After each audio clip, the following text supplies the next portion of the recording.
coming up on Wrestling Life.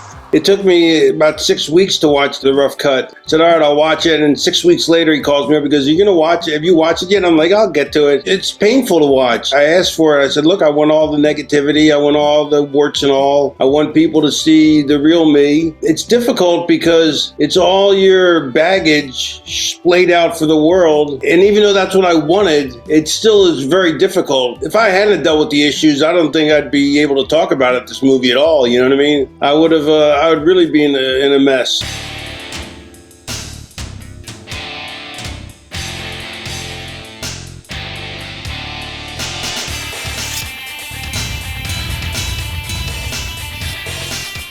This is Wrestling Life with Ben Veal, the show that celebrates wrestling's past, present, and future with real talk from real talent. Today, I'm joined on Wrestling Life by one of pro wrestling's most iconic and influential figures. From ECW to WCW, WWE to TNA, Raven reinvented what it meant to be a dark, brooding, psychologically complex character in and outside of a ring. Known for his legendary promos, hardcore matches, and cult leader persona, he's left a mark on the business that transcends championships as a truly unique storyteller, performer, and pioneer. His brand new movie, Nevermore, is out now, and today we're going to be talking all about it and a whole lot more. It is my sincere pleasure to welcome my very special guest onto Wrestling Life. It is, of course, the one, the only, it's Raven. Welcome to Wrestling Life, and thank you for joining me. Thank you. That was a great introduction. One of the best I've ever got. Thank you. That means a lot. And, you know, I've got to start with talking about this film because I've just finished a couple of days ago watching Nevermore, The Raven Effect. And, you know, this documentary of yours, you know, really blew me away. It's a beautiful film. It's very powerful. It moved me greatly. And as someone who's been a fan of your character work for a long time, going back to really when I first kind of got to know you on screen as Johnny Pole, really, in like 1993, I felt it really paid tribute to your legacy in the wrestling business. How's it been for you the last few weeks, kind of now that you've been going to screenings and people have been seeing this movie? What's it been like for you, kind of hearing these reactions from fans? It's great to hear the reaction. They all love it. I mean, thank goodness, you know, but it's not me. It's the director, Jordy Day, who did a phenomenal job. You know, he was able to take my nonstop ramblings and make it into an organized, cohesive unit. Yeah, but I mean, it's an incredible story. I mean, Jordy has done, as you say, a fantastic job, and it's, you know, he's really kind of covered your entire career, but much more than your career. For people that haven't seen it yet, this really is, as any good documentary should be. This is a story of your life.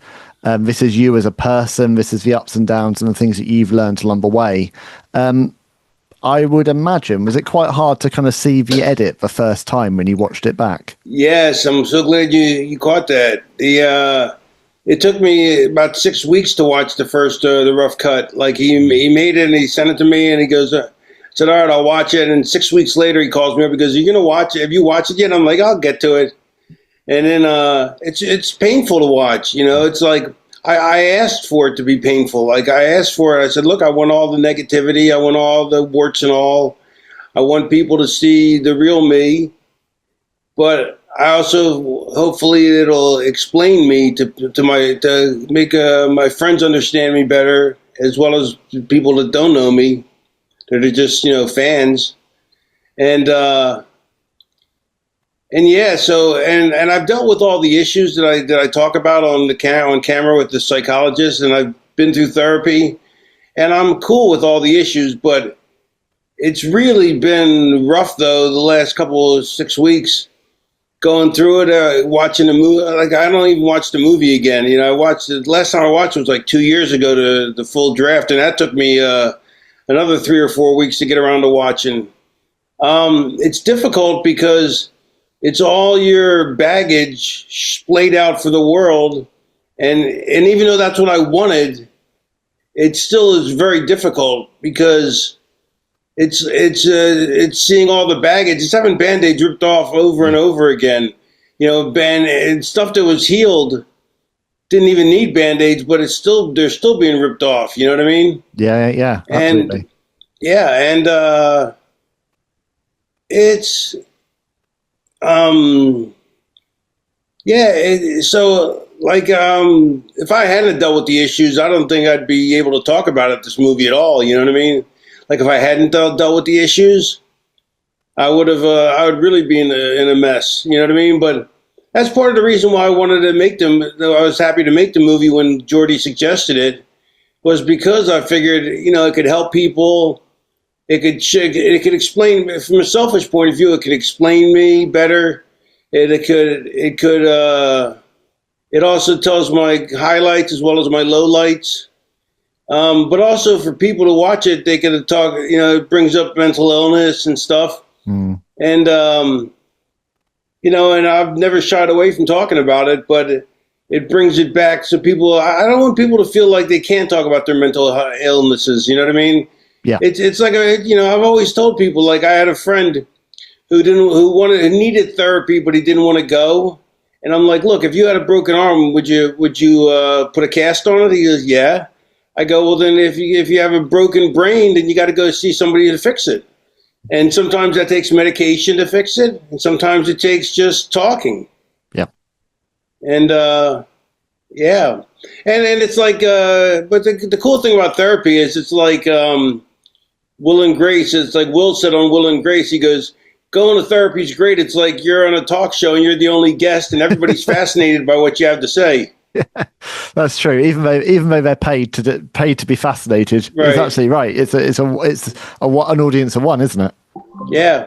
As you say, I mean, this is really warts and all. I think that's a perfect description. You are really self-deprecating in the film. You're very self-critical at times. You strike me as someone who has learned a lot along the way about yourself. And I think, there's real power in sharing that on screen. And I'm sure that this film, for people that haven't seen it, is going to touch a lot of people, beyond the wrestling world, because it's a great kind of, story of one man kind of learning his own self-identity and coming to terms with things. I mean, one thing that really resonated with me was you talk about the loss of your father. I went through losing mine a couple of years ago. I think you describe it in the film as you kind of became a man when you lost your dad. Yeah. I felt the same, like suddenly realizing that I was like the oldest male in my family is a really strange concept. And I don't think. Yeah, I don't know if I mentioned it in the movie, but when my mom passed away, I felt like an orphan, and I was in my 50s, and I'm like, why would I? Wait, 12 years ago? No, I was in my late 40s, I think. And I'm like, I feel like an orphan. I don't know my parents, and I was never remarkably close to them or anything. And but it was like I never went to them for advice, not as I've been an adult, but but it was weird. It was like all of a sudden they weren't like I'd always had them there. And then one goes and I become an adult, but then the other one goes 20 years later, and all of a sudden I feel like I'm all alone in the world, even though I had Selena and her family, considers me their family. But it's just weird. It's a weird feeling when you lose the second parent, Yeah. And I don't know. Have you found that, or is your mom still alive? Thankfully, touch wood, my mum is still with me. Currently, but I very much felt it with my dad. And I'm glad you mentioned Selena as well, because watching the film back, her scenes were particularly hard, but she's talking about obviously seeing the deterioration of your health and seeing the kind of the wars that have been done to your body through this craft that you've been involved with for so long. How's Selena found kind of watching the film back? She liked the movie. She liked it a lot. She wishes she wasn't in it, but she means too much to me for her not to be in it. Yeah. No, I think it's a very special film. I say by the time this episode goes out, it's going to be available. Amazon it's on Amazon Prime and Apple TV and pretty much all around the world. So I'm sure it's going to be watched and enjoyed by a lot of people. And of course, you've been touring it as well. I've been seeing photos of you with past guests of the show, so Blue Meanie and Lodi, two great guys, and both of those have been on the show before. I mean, Lodi said to me, like, you changed his life, and Blee Meany has said so many times about how influential you were to him. One person I didn't realize was so closely involved with your career was DDP. He was a big help. He was a huge, I had no idea. And so, I mean, obviously DDP appears quite a lot in the film. Talk to me a bit about kind of what the role that DDP played for you early on. Well, he's always been a friend. I mean, we've been friends going way back. Like him and I used to ride with him and Kevin Nash a lot of times back before I started riding with Pillman and Austin, WCW. And how about that? That's some name drops. Yeah. And I need to pick all those names back up. I just dropped. Nash, Page. And Page also helped me come up with, he pointed me in the right direction to go with my character, as I've said in the movie, creating the Raven character. Although he likes to take more credit for it than he deserves. But he also got me my job with Paulie, so I can't bear any ill will about that. Yeah. But Paige has always been there as a resource and as a friend, if I ever needed him. If I needed him tomorrow, I could call him. I'm sure he'd be there, or he'd send a flunky to take, but he'd help me out with whatever it was I needed. You know what I mean? Yeah. No, he's a good guy. And yeah, he's a great guy. I'm glad you mentioned kind of DDP and Kevin Nash, because one of the things I wanted to talk about was, so there's a match that you and Johnny B. Bad had in WCW, Clash of the Champions. I'm going to read a little excerpt from Mark's book that we worked on together. So this is Marc Mero's words talking about his battles with Scotty Flamingo and also what you meant to his career. Mark said, Scotty was so advanced in his knowledge of wrestling and how to lay out a match. He taught me so much about pacing. I'd be rushing through spots and he'd grab me in a headlock and say firmly into my ear, dude, slay the f*** down. Relax, the crowd's going to come with us. Just listen to them. Back then, I was still so green, but I wanted to do anything possible to pop the fans with my biggest moves. Scott gave me the confidence to feel the live crowd and to control the pace and story of the match.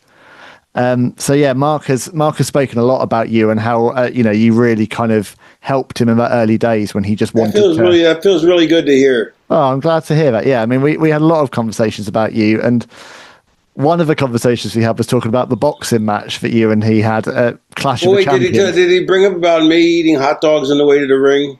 No. I used to drive him because he was in so much better shape than me. His cardio was way better at the gym. He's still ridiculous. I mean, that man is a machine. But in the ring though, he would blow up because of his nerves. And I'd walk to the ring. And so most wrestlers can't eat before going to the ring, but I could. It didn't bother me at all. And so I'd eat a hot dog in the back before going to the ring.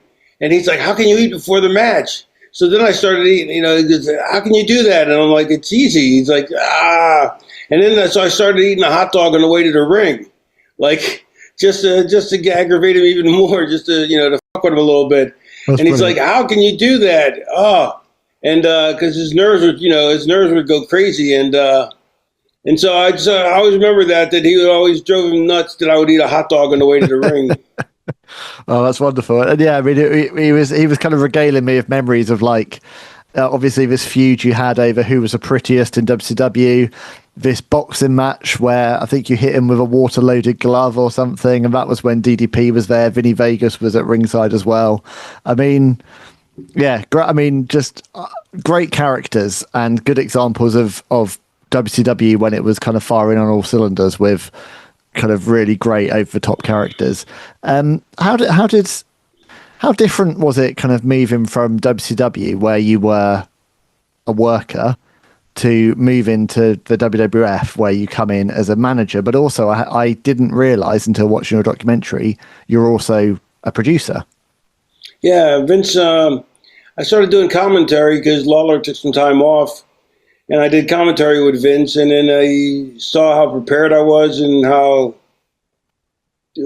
ready I was for. So he made me an associate producer of Monday Night Raw, and was grooming me for the booking committee. Title Run Toys Series 1. Dangerous Danny Davis. Wrath, Juventud Guerrera, Ernest the Cat Miller, and Mr. Wonderful Paul Orndorff, coming to the ring soon.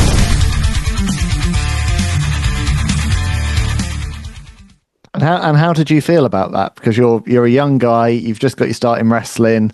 Did you? Yeah, I didn't want to be a manager. I wanted to wrestle, but I figured, I take a job. It's a 6-figure job, and it also came with health care because I was an office employee because I was associate producer. So, so that was good.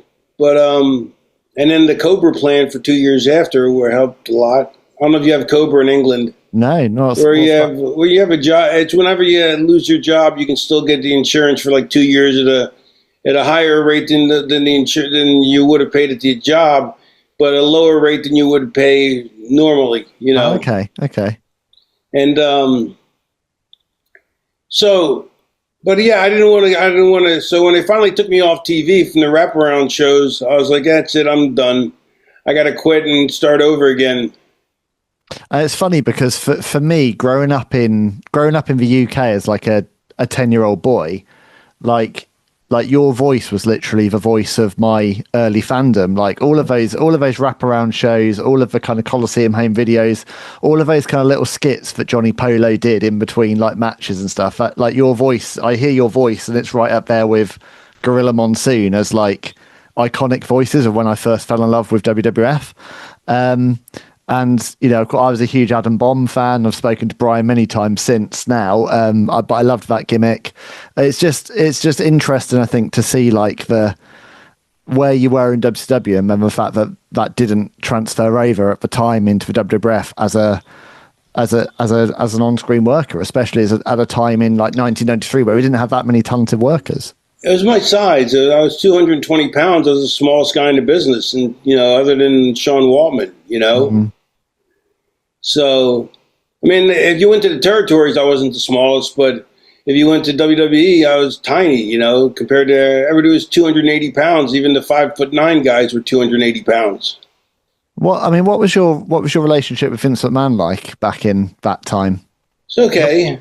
Yeah, it's okay. I mean, he obviously trusted you. If at that time, if he was thinking about if you were executive producer, he obviously thought a lot of associate producer. So okay, but he obviously thought a lot of your skill set and your creativity to give you that role. Yeah, he did. He was grooming me to be in the booking committee with Pat and Bruce long before there were booking committees.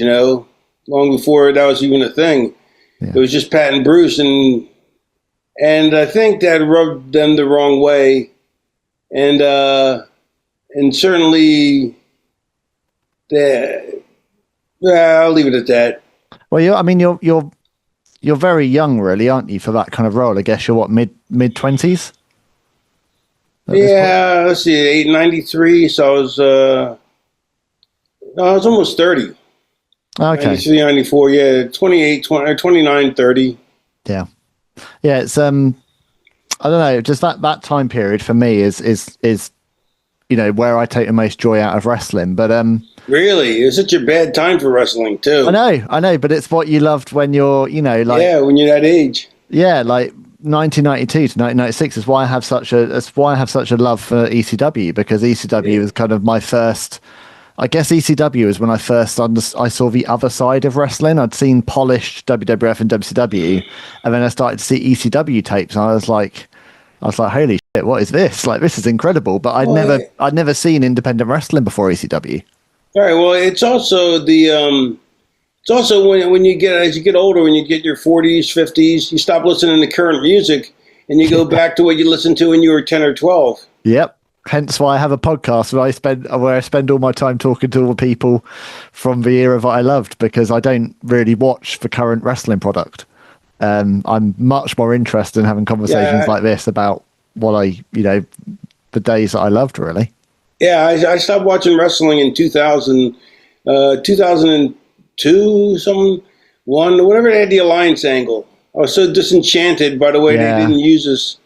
They didn't use anybody except they used RVD, which was great for him, but when none of the rest of us got used, and it was depressing, and it really, it messed me up in a bad way. And it worsened all my bad habits. Yeah, especially my need to be the smartest guy in the room, even if I wasn't, and make sure everybody knew I was the smartest guy in the room. My ego went out of control because I was so insecure. Because egotism is only based on insecurity. If you're not insecure, you're not egotistical. Yeah, and you're in an industry, aren't you, which is full of insecurity. We're full of big egos and a lot of insecurity. That is for wrestling business. Yeah, mentioning the alliance angle. I mean, obviously, yeah, what could have been? I remember that episode of Raw when kind of the ECW side was formed, and it seemed so promising, and just very quickly, like so much of that kind of whole invasion thing, it just went downhill so fast, and no one benefited. The fans didn't benefit, the company didn't benefit, the talent didn't benefit. No one benefited from everything that happened in 2001. Weird. It was so horrible. Yeah. On a more positive note, though, I mean, circling back to kind of joining ECW, this kind of Raven character, when it's kind of it's first conceptualized and first come in, did you immediately know, like, I think this could be something special? Because it was such a change from everything you'd done before, but you embodied it so perfectly from day one. Did you? Yeah, I thought so. I mean, I felt like it had, I was trying to create the first three-dimensional character, the first one that you saw, you could see, you would know what he would do in any situation because of his behavioral patterns. Yeah, and a very nuanced character, and I think at a time when wrestling was really starting to work with kind of shades of grey, how everything had been black and white and good guy, bad guy, babyface, heel, and then he's a very kind of, you're not sure how to feel about Raven a lot of the time. Well, the whole thing was at that time the whole babyface heel thing was being questioned, and because people were cheering the heels, booing the baby faces, and so the whole thing was becoming passé, everybody thought. And I said, no, it's not passé. It's just not being done right. The heels aren't being heels, and the baby faces they may be being baby faces, but they're too milquetoast, but the heels aren't being heels. They're trying to get cheered, but I love being a heel. I felt much more comfortable with people booing me than cheering me. Yeah. It appealed to my sense of lack of self-worth, but it also showed that they cared, that the fans recognized my talent because the boos are just as equal to the cheers, Yeah. In fact, I always said I would rather them yelling, "F*** you, Raven," than "Let's go, Tommy." It's a minor distinction, but, it means they hate me more than they love him, which is what I always was going for. Not that I'm trying to cheat him. I would never, try and keep somebody from getting over it in any capacity. But that's what I would hope for, is that they would hate me more than they would love him. And, so. What would Raven be without Tommy Dreamer? He needed Dreamer to get himself over, but then the Sandman thing afterwards, he was freed from Dreamer, but Dreamer was never really freed from him. But I've always made sure I come back to Dreamer in everything I do. Like we still, like in my TNA Hall of Fame induction, I still DDT'd him afterwards. Absolutely. You can't have Tommy Dreamer and Raven and not have him getting DDT'd. Right. Yeah, it has to be. I mean, we're going to be 80 years old sitting in wheelchairs, and I'm going to be cutting the line that gives him his medication, Absolutely. But Tommy and Dreamer are synonymous, in the wrestling world. When you're in ECW, did you realize how special it was at the time? Yeah, I think so. Yeah. I wanted more people to recognize how special it was, but yeah, I realized it was.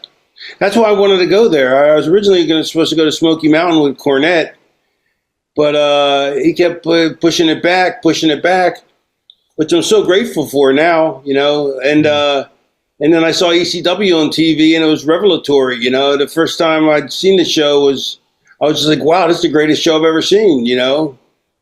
Prior to that, the best show I ever saw was Watts' UWF. I don't know if you ever saw that. Yeah. Yeah, that was from Tulsa. Jim Ross said, it's all breaking down here in Tulsa. Yeah, I mean, I adored ECW from the first moment I saw it in probably 1995 right until the very end, and I don't think wrestling has ever been the same since it went. To be honest, no, yeah, that was it was revelatory. I'm repeating that, but it really was. You know, it wasn't just hardcore. It was hardcore. It was matches with guys you'd never seen before, 150-pound Rey Mysterio and Juventud, blowing the place up, you know. It had Pillman showed up for a while. It had music that was culture, that was part of the culture. Part of the Paulie's secret is that he knew he always tapped into the cultural zeitgeist. Mm-hmm. That's the problem with most bookers, is they live in the bubble of wrestling. And so all they know is wrestling, and they don't know what goes on. Like, that's why wrestlers wore mullets 10 years after they were out of style, you know? It's because they didn't know they went out of style, because they don't hang out in the real world. They only hang out in the wrestling world. And so Paulie was smart enough to tap into that, you know, and play music that was trendy, make videos with trendy music. I was lucky enough I've only attended one WrestleMania live, and that was the one in Philadelphia 2 years ago. Last year, whenever it was, and I was lucky enough to be there for Paulie's Hall of Fame induction. Oh, cool! That's like probably the closest I'll ever get to ECW, because the promo he cut for his speech and the crowd for that night was a pure ECW crowd, and there was a lot of love there. So I felt very grateful I got to be there for. Who inducted him? Roman Reigns. I was trying to think. That was when they were still aligned. So yeah, Roman Reigns did the introduction. Yeah, I wasn't even. I mean, I don't follow it. So I mean, a lot of old timers say they don't follow it, but they don't want to be seen as marks. I don't care if I'm seen as a mark, but I just lost interest back then, and then I never gained the interest back. You know, yeah. Like, I still love doing it, but I just don't have any interest in watching it. But you still, I could say, I was watching kind of in the documentary again. It shows some kind of behind the scenes of you as a producer and working with younger talent, and it seems like you still really enjoy that side of it, helping people to understand the psychology. Yeah, absolutely. But I'd be a terrible, like, people ask me, like, when I do the seminars. I mean, not when I do the screenings at the Q&A afterwards, people ask, do you like teaching wrestling? And I go, yeah, but not to beginners. Like, I have no patience for beginners. I like to teach people from the advanced course. Like, I like teaching people once they're already at an advanced level, and teaching them how to refine that. And that's what I prefer. If I had to pick something I like the most, that'd be it. Of teaching anyway. I'm Marc Mero, former WWE Intercontinental Wrestling Champion and 3-time WCW World Television Champion. I am thrilled to announce the release of my new book, Bad to Good. The inspiring story of a wrestling wild man chronicles the highs and lows of my life, both in and out of the wrestling ring.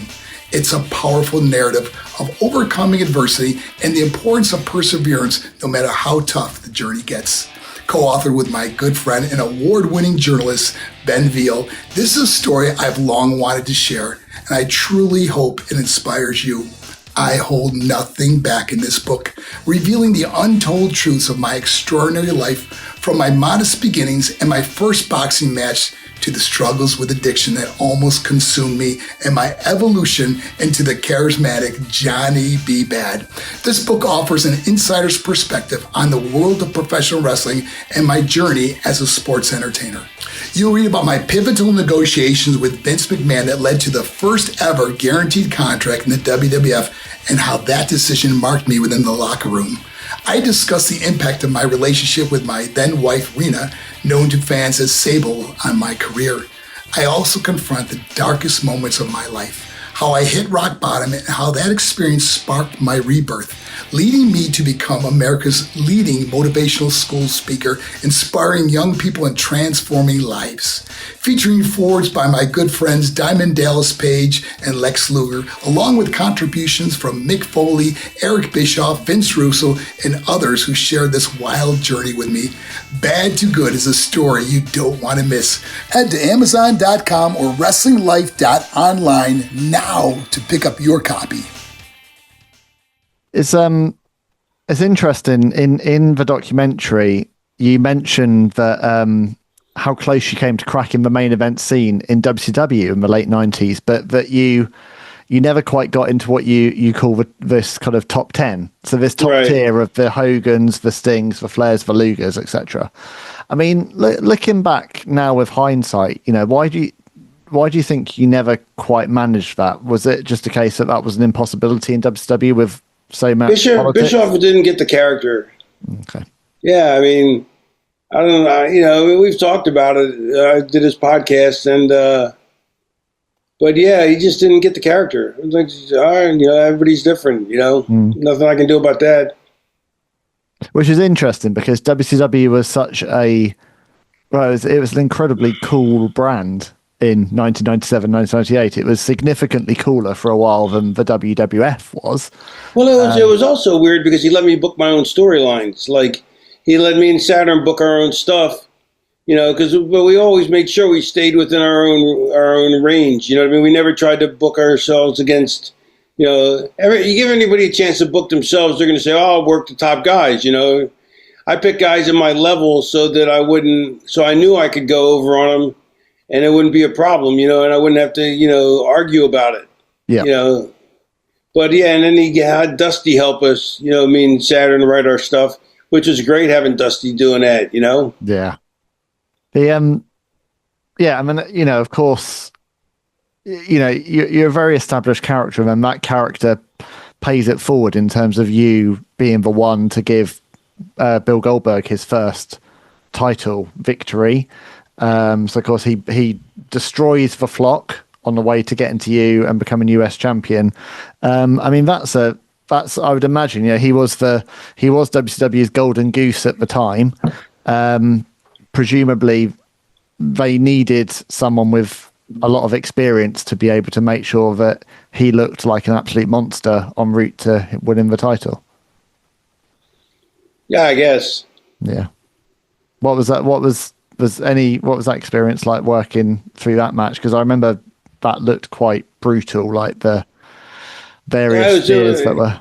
No, it was fine. It was just I could tell he just didn't get it because I go, look, if somebody hits you, I was showing him how to sell with something, and I go, if somebody hits you, you're going to sell it. You're going to sell like this way, and he's like, no, I wouldn't sell it. I'm like, okay.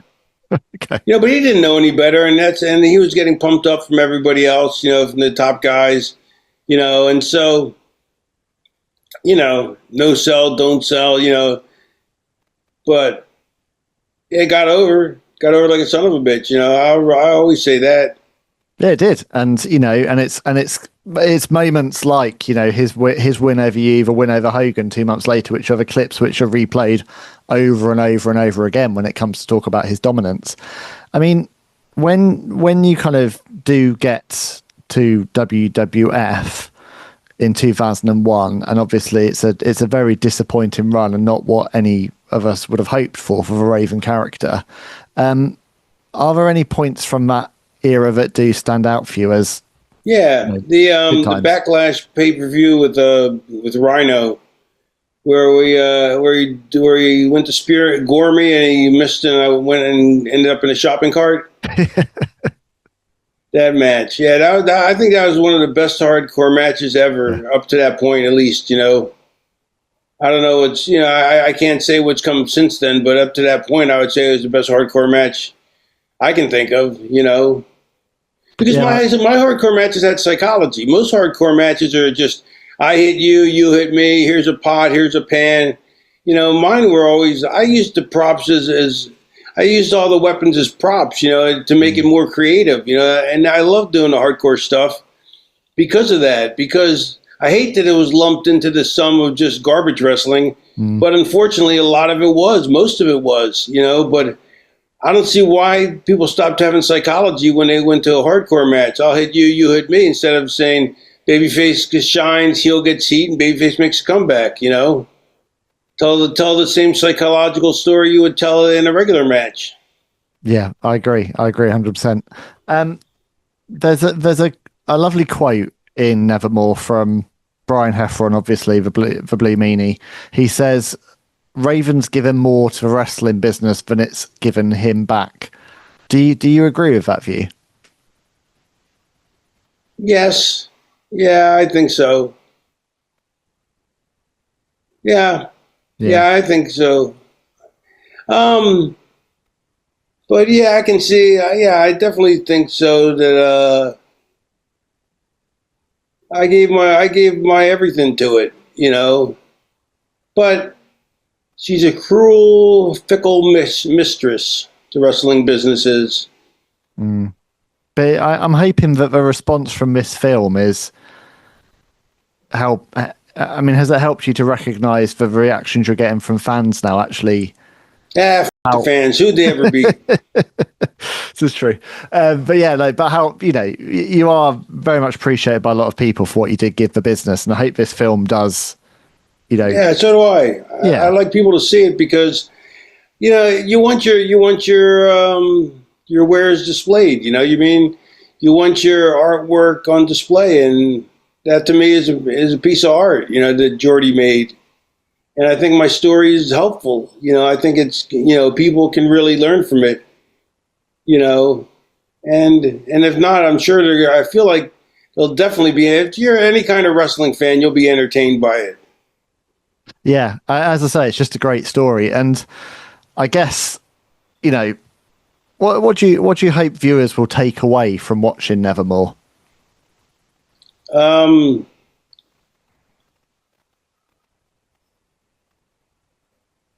Not sure. I want them to know. I want them to take away that it was a great story, that it was an entertaining tale, that my life is messy. Life is very messy, and I made it messier. And but I cleaned up pretty well at the end. And I hope people, my friends and people, and even people that don't know me, understand me better now after seeing it. And I hope it helps people deal with their mental illnesses and not be afraid of it, and not to hide and run from it. And I want people to see. I feel like I want them to see my life as a cautionary tale, but also as a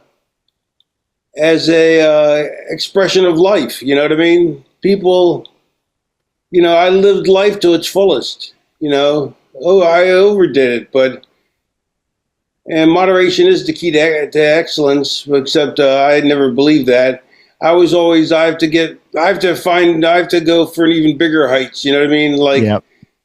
I was never content, but I'm mostly content now. So I'm like 90% there, which is as good as, you could hope for, I think. Yeah. And, you've mentioned on a few podcasts, but it was kind of noticeable in the film about your hand tremor. And I noticed that because my dad had Parkinson's for a period of time before I lost him, and so but you talked about the hand tremors, and you talked about how they come up more when you're anxious. You mentioned when I'm anxious and when I'm tired. Yeah, you mentioned a couple of podcasts about this early onset Parkinson's. How is your health at the moment? How are you feeling? Good. It's good. I've had it for 10 years, off and on. Okay. I say off and on, even though that doesn't make any sense, because I had a tremor for a couple of years, went to a neurologist. He said, try getting off the Depakote, a medication I was taking for sleeping, and maybe it'll go away because it's known to cause it. And so I got off it, and it went away mostly for a couple of years. But then the tremor started coming back. But other than I have a small hitch in my gait, in my walk, mainly it's just a tremor.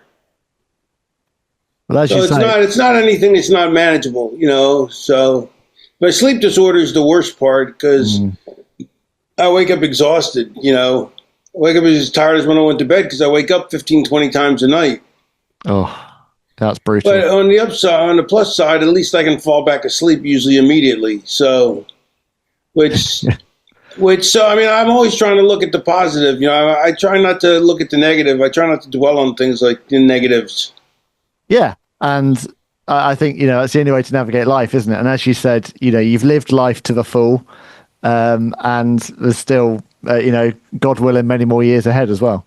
Yeah, I think the line at the end of the movie sums it up best. What about the T-shirt? Yeah, I'll let people watch it because I think it's such a great summary of things. Well, I'm going to, for people that are going to be watching this on YouTube, I'm going to drop the comments below links to where you can watch Nevermore because it's available all around the world. Last question. On November 18th. On November 18th. Oh, that's right. This is by the time this pops up, be round about November 18th. Last question before we talk about something quite special is... No, I don't want to answer any more questions. Okay. I'm kidding. I'm sure I know the answer to this, but you've worked in pretty much every major promotion over your career, from ECW to WCW to WWF to TNA. Where did you feel the most comfortable? I'm guessing ECW, but... ECW in Portland. Okay. When I was in Portland wrestling in the old territory system, that was amazing. I had two of the best years of my life in Portland. Like, those 2 years in my ECW couple years were the 4 best years of my career. And then the first year of WCW. Yeah. Not the first run, not the Flamingo run, the Raven run. Yeah. So like 97, 98. Yeah. Well, look, before we wrap up, there is something very special I wanted to talk to you about. So at the end of Nevermore, it's kind of widely discussed how Raven is more than deserving of a place in the Hall of Fame. I know obviously you've been inducted into the TNA Hall of Fame. I think when everyone hears Hall of Fame, they think WWE Hall of Fame. I cannot offer you the glitz or glamour of the WWE Hall of Fame ceremony, I'm afraid. But what I can do is offer you a place into the Hall of Fame that is celebrating those talents that have paved the way for wrestlers today and more than paid their dues.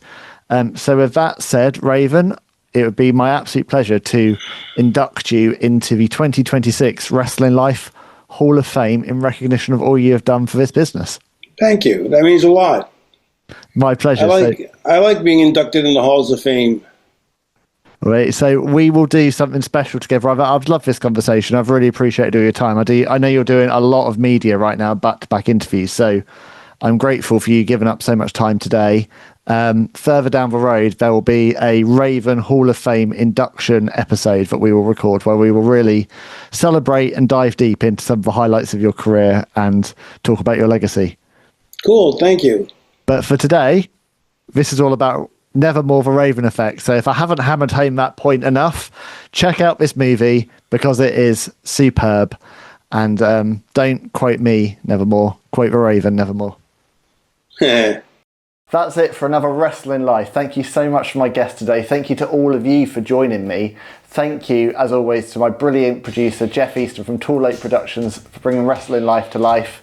We've got so many of these fantastic conversations in our archives, so please do check us out wherever you get your podcasts. And the most important thing of all, please hit that follow button, please like us, please tell a friend, and please talk about us using the hashtag WrestlingLifePod. So that's it for another episode. I've been Ben Veal. This has been Wrestling Life with Ben Veal. I'll see you soon for more real talk from real talent. Bye.